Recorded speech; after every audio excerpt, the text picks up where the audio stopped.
Bizim səhmlər vermirsən. Kemaləddin Heydərova tuturam üzümü. Bizi niyə biz yiyəsiz bilirsiniz?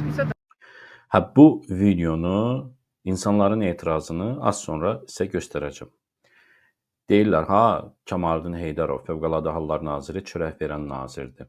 Xeyr, əslində insanların əllərindən çörəklərini, qazanclarını alan nazirdir. Digərləri kimi oğrudur. Onu heç kəs təmizə çıxartmasın. Fövqəladə Hallar Naziri Kemaləddin Heydərovun qızı olduğu iddia edən bir xanım ortaya çıxıbdır.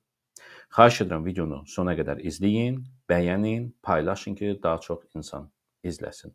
Azad Söz kanalına abunə deyilsinizsə, abunə olun ki, sizdən gizlədilən gerçəklərdən vaxtında xəbərdar olasınız. Keçək mövzuya. Sən demə, Talih və Nicat Heydərovların universitetdə oxuyan ata bir, ana ayrı bir bacıları da varmış. Bildiyiniz kimi Talih və Nicat Heydərovlar Kemaləddin Heydərovun oğullarıdır. Qızın anası ingilis dili müəllimi olub və Kemaləddin Heydərovla bir məclisdə tanış olublar. Gözəlliyi ilə Kemaləddin Heydərovu heyran qoyan ingilis dili müəlliməsi ilə Fövqəladə Hallar Naziri gizli münasibət qurublar və bu münasibətdən bir qızları olub. Adını da Kəmalə qoyublar. Bildiyiniz kimi Kemaləddin Heydərova adətən Kamal deyirlər, Kamal müəllim deyirlər. Adını tam Kemaləddin çağırmırlar da və Kamaldan Kəmalə olubdur. Soyadı da elə Heydərovadır. Lakin nazirin həyat yoldaşı Rühəngiz Heydərova ərinin qeyri-rəsmi eşqindən, münasibətindən xəbər tutduqdan sonra onları ayırıbdır və balaca qızı da qəbul etməyibdir. Yəni, qız Kəmalə anadan olduqdan bir neçə il müddətində yenə də münasibətləri olubdur. Kemaləddin Heydərovun həmən qadınla, ingilis dili müəlliməsi ilə, lakin bildirilir ki, Rühəngiz Heydərova, Kemaləddin Heydərovun həyat yoldaşı bu münasibətdən və uşaqdan xəbər tutur və onları ayırır. Və bundan sonra qızı ilə də görüşməyə imkan vermir Kemaləddin Heydərova. Nazir öz qızı ilə illərdir görüşməsə də uzaqdan onun xərclərini ödəyib. Qızı bildirir ki, ata kimi qızının bütün xərclərini qarşılayıb. Sonradan anası ilə ayrılıb. İndi anasının gözləri tutulub və müalicə xərcləri $50.000 civarındadır. Kemaləddin Heydərov nədənsə qızının anasına yardım etmək istəmir. Qızına uzaqdan olsa da köməklik göstərən Kemaləddin Heydərov bir vaxtlar gözəlliyinə heyran olduğu anasına niyə yardım etmək istəmir? Hər halda Fövqəladə Hallar Naziri özü bu məlumata aydınlıq gətirər. Bu xəbər dünənləri yayılıb və bir jurnalist Aybəniz xanım da bu yazını yazıb və bildirib ki, hətta Kemaləddin Heydərovun qızı ilə danışıb və bütün olanları ona danışıbdır, görüntülü danışıblar. Və Kemaləddin Heydərov əslində bəziləri deyə bilər ki, onun şəxsi həyatıdır, ikinci arvadı, üçüncü arvadı bu, yəni hər kəsin həyatında olan bir şeydir. Xüsusən də nazirlərin neçə arvadları var, qeyri-rəsmi saxladıqları var. Əlbəttə, öz həyatlarıdır və şəxsi həyatlarıdır. Mənə də heç çox da maraqlı deyil. Bu mövzunu nəyə görə mən açdım və indi danışıram, Azad Söz izləyiciləri ilə də bölüşürəm. Mənim haqqımda Kemaləddin Heydərovun saytları, Lentaz, Axaraz, APA Media, hansı ki onların pullarını Kemaləddin Heydərov verir. Bu yaramaz nazir, insanların çörəklərini əllərindən alan nazirdir bu, çörək verən deyil. Mənim keçmiş həyat yoldaşım və 8 yaşlı körpə uşağımın şəkillərini paylaşıb, yalan məlumatlar yayırdılar ki, Tural Sadıqlı öz qızı ilə maraqlanmır. Yalan, iftira və güya keçmiş həyat yoldaşım Almaniya səfirliyinə müraciət edib, məktub yazıbdır və güya mən onlara təzyiq göstərirəm, güya mən onları döyürəm, zülm altında saxlayıram. Yəni belə iftira Hakimiyyət mənim haqqında yalanlar, böhtanlar həmişə yazırlar. Sadəcə Kemaləddin Heydərovun saxladığı, bəslədiyi bu kanallar, səhifələr və saytlar mənim haqqında uydurma uyduranda Kemaləddin Heydarovun vicdanı susmuşdu. Demədi ki, sizin Tural Sadıqlı ilə nə işiniz var? Yaxşı işiniz var, bara doğru xəbər yayın da.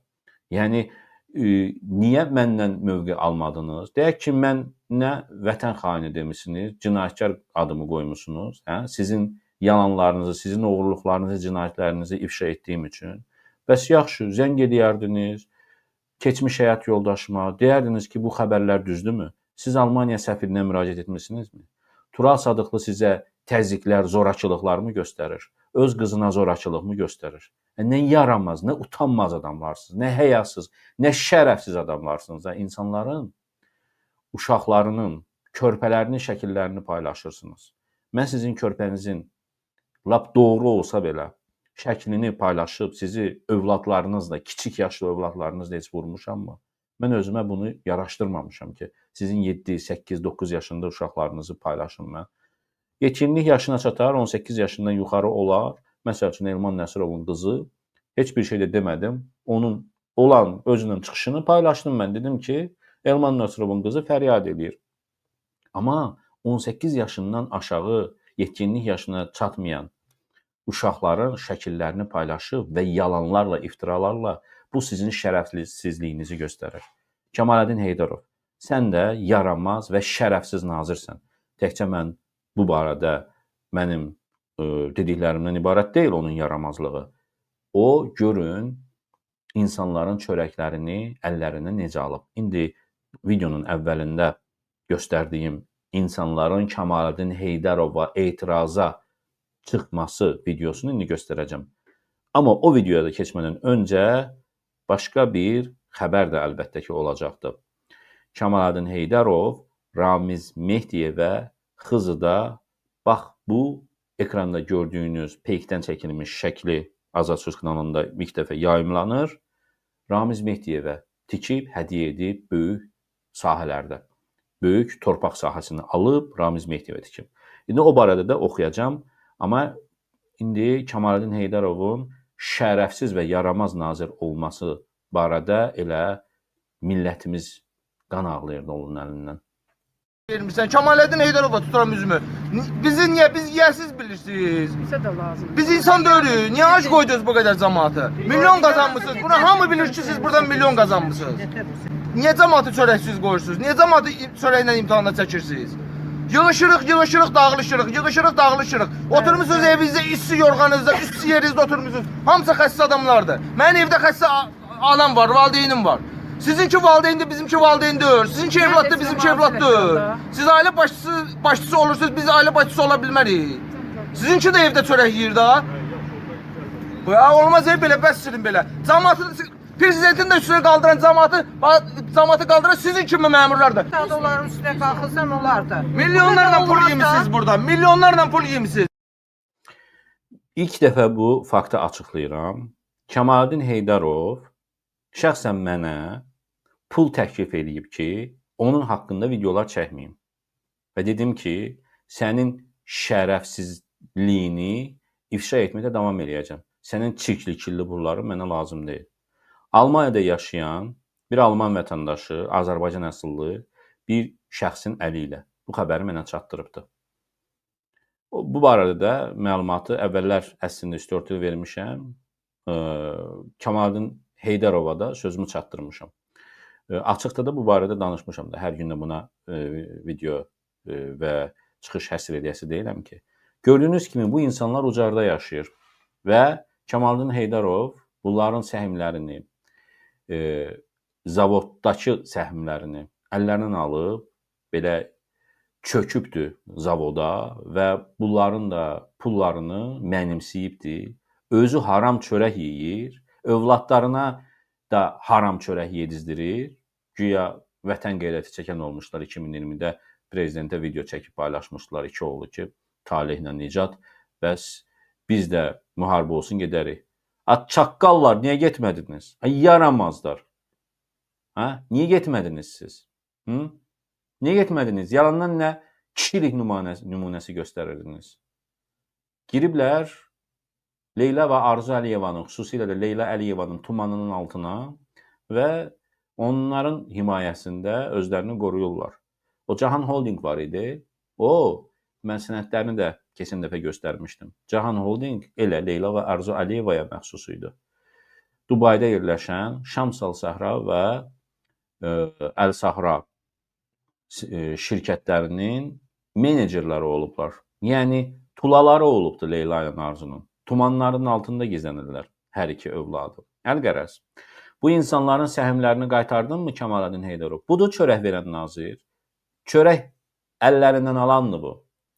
Bəs, dəyərli dostlar, deməli, baxalım bu videoya.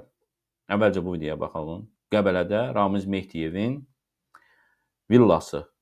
Bu villa barədə reportajı ilə Bakıda bir sayt hazırlayıb. Bilirsiniz də Ramiz Mehdiyevi vururlar. Hökumətin elə öz içindən. İlham Əliyevin şəxsən ona gücü çatmır. Çünki atası Heydər Əliyevə söz vermişdi ki, boyunduruq almışdı. Çünki İlham Əliyevi prezident eləyən də məhz Ramiz Mehdiyev olub və bütün bunlara görə İlham Əliyev indi ona dəyə bilmir. Həm də Ramiz Mehdiyevin əlində şantajlar var Əliyevə qarşı. Və ona görə də Ramiz Mehdiyevə özü əl dəyə bilmir.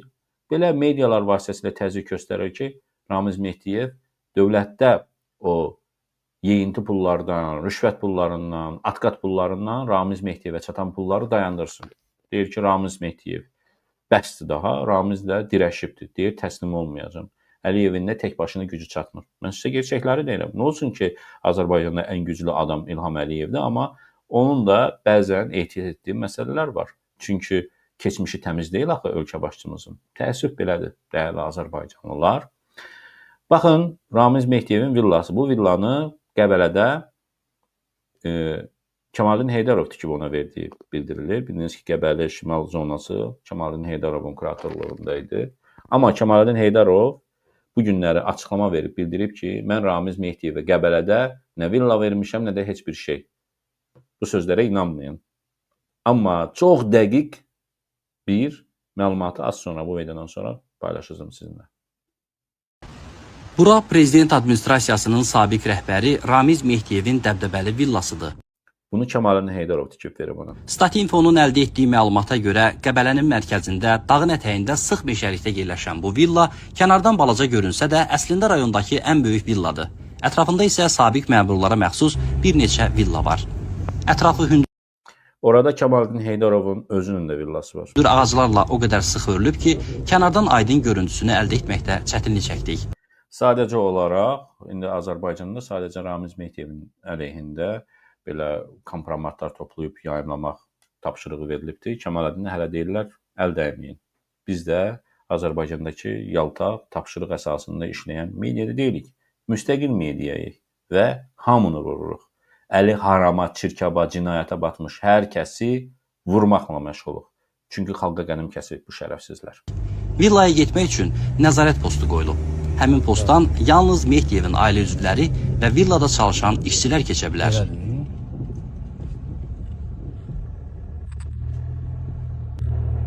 Elə yol yoxdur. Aydın məsələdir ki, icazə alıb içəri keçməmiz mümkünsüz olduğundan dolayı yolla postdan keçib villanın hündür hasarlarını çəkməyə nail olduq.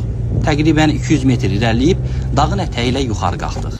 Hündürlüyü 5-6 metr olan daş hasarlardan villanın harda yerləşdiyini görmək mümkünsüzdür. Girişdə 2 nəhəng darvaza var. Villanın əsas girişindən əlavə 4 avtomobil boksu da var. Görünür, Ramiz Mehdiyevin bu villası əvvəllər qonaqlı qaralı olurmuş. Aldığımız məlumata görə Ramiz Mehdiyev sonuncu dəfə ötən il istirahətə gəlib. Bu il yalnız qızı və kürəkəni gəlib. Vaxtilə Mehdiyevin bu villasında tez-tez görüşlər, ziyafətlər təşkil olunmuş. Hazırda villada xadimələr, mühafizəçilər və digər xidmətçilər var. Bu villada Kəmaləddin Heydərov, Ramiz Mehdiyevin oğlu və Kəmaləddin Heydarovun nazirlikdəki müavini Teymur Mehdiyev və sairələri birgə çox görüşlər keçiriblər. Ərazidə olduğumuz zaman öyrəndik ki, Ramiz Mehdiyevin villası 5 hektardan çox ərazini əhatə edir. Təqribən villanın 6-7 milyon qiyməti var. pəncərələri güllə keçirməzdi. Zirzəmisinin dərinliyi 10 metrə qədərdir.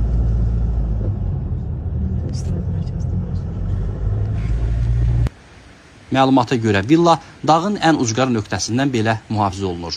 Villanın tikintisi üçün xüsusi olaraq Avropadan tikinti mütəxəssisləri gətirilib. Villanın arxa tərəfi birbaşa meşəyə açılır.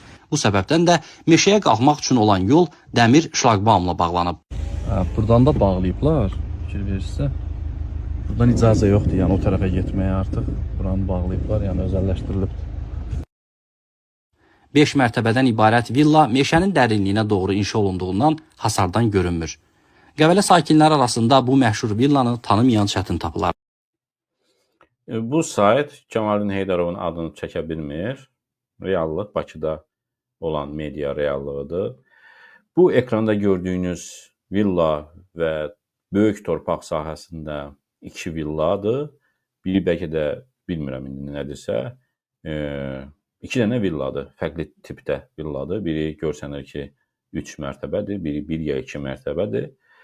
Bax bu isə Fövqəladə Hallar Naziri Kemalettin Heydarov Qəbələdə Ramiz Mehdiyev ilə bağlı deməli olan ona bağışladığı videonu yalanlayıb, təkzib edib, amma Xızıdakı bu villa barədə utanıb danışa bilməyibdi. Belə ki, nazir Xızı rayonunun Qızılqazma adlanan ərazisində Fövqəladə Hallar Nazirində General Cəbrayıl Xanlarov vasitəsilə bir neçə hektar torpaq sahəsi alıb, orada villa tikdirib, ekranda gördüyünüz villanı və Ramiz Mehdiyevə hədiyyə edib. Həmin villanın peykdən görüntüsüdür bu. Ramiz Mehdiyev barədə mən də çox danışmaq istəmirəm. Kemalettin Heydarov onun niyə oğlunu işdən çıxarmır? Çünki onun səlahiyyətində deyil. Nazir müavinini işə qoymaq və vəzifədən çıxartmaq prezidentin səlahiyyətində olan bir məsələdir. Amma nazir prezidentə bununla bağlı məruzə edə bilər ki, çıxarılsınmı, qalsınmı, bu bilmirəm. Və ən azından nazir öz mövqeyini də bildirə bilər, amma onun da əlində, daha doğrusu Ramiz Mehdiyevin əlində Kemalettin Heydarov barədə də çox şeylər var. Və ona görə də yəqin deyə bilmir ya nədir. Amma Kemalettin Heydarovda utanma sifəti olsaydı, həyası olsaydı bu şəxsin, zatı qeyri-möhtərəmin, o elə ən sonuncu bir həngamələr çıxdı ha. Fövqəladə Hallar Nazirliyinin binalarında, xidməti kabinetlərdə polkovniklərin, qadınların intim videoları çıxdıqdan sonra gərək Kemalettin Heydarov istefa verərdi. Prezidentə ərizə yazardı. Və yaxud da bilirəm, bunların öz ixtiyarında deyil. Nazir ərizə yazsın, istefa versin. Onların başı üçün deyil. Nə vaxt İlham Əliyev onları çıxardar, onlar da gözləyərlər. O Azərbaycanda istefa mədəniyyəti var. O istefa ərizəsini yaza bilməz. Çünki belə bir mədəniyyət yoxdur. İstəsə belə yaza bilməz. Ən azından bir qeyri-rəsmi, bir şəxsən görüşəndə İlham Əliyevə deyərdi ki, cənab prezident, mən utanıram nazirlikdə baş verənlərə görə və bəlkə məni çıxardasınız işdən, ərizə yazın mən. Bunu deyib, inanmıram. Onda sifət olsaydı bunu deyərdi. Yəni, utanan sifət olsaydı deyərdi. Nə deyim mən? Ən sonunda 2024-cü ildə çoxlu yanğınlar oldu. Bu ildə yanğınlar oldu. Mən 2024-də İlham Əliyev, Kemalettin Heydarovu güya dırnaqarası prezident seçildikdən sonra vəzifədə saxladığına görə Əliyevi qınadım. Naziri Kemalettin Heydarov 2006-cı ildən bu vəzifədədir. 18 ildir bu vəzifədədir. Hansı ki, yanğınlar oldu yanvar ayında 3 yanğında. Həm xəstəxanada, həm ayaqqabı fabrikində, həm Sumqayıtda 15 nəfər insan həyatını itirdi toplamda. Körpə balalarımız itirdi həyatlarını. Kemalettin Heydarov yoxa çıxmışdı, ölmüş idi, yox idi. Gəlib hadisə yerinə belə gəlmədi. Niyə gəlmədin Kemalettin Heydarov? İlham Əliyevin and içmə mərasimində yatırdı. Kemalettin Heydarov 18 ildir bu vəzifədədir. Amma onu vəzifədən azad etmədi. Ədliyyə Naziri Fikrət Məmmədov. Fikrət Məmmədov sadəcə 2024-də Əliyevin yeni kadrlarının içərisində olmadı. Yeni yox, daha doğrusu köhnə kadrlarının. Əlqərəz, Kemalettin Heydarov utan, bütün bu illər ərzində həm xalqa, öz işçilərinə, xalqa yaşatdıqlarına görə sən çörək verən deyilsən. Gözünə girsin sənin. Sən kimsən ki, çörək verəsən sən? Sən dədəndən mal qalmışdı. Hı? Dədəndən mal qalmış ki, sənin çörəyin olsun. Nazirlikdə, oradasa obyektlərində cəmaət işləyirsə, o demək üçün onlara çörək verirsən. Onlar sənə çörək verirlər. Utan və istefa ver. Hələlik bu qədər. Utanma sifəti varmı bunda? Öz qızı ilə bağlı bu söhbətlərə aydınlıq gətirəcəkmi? İnanmıram.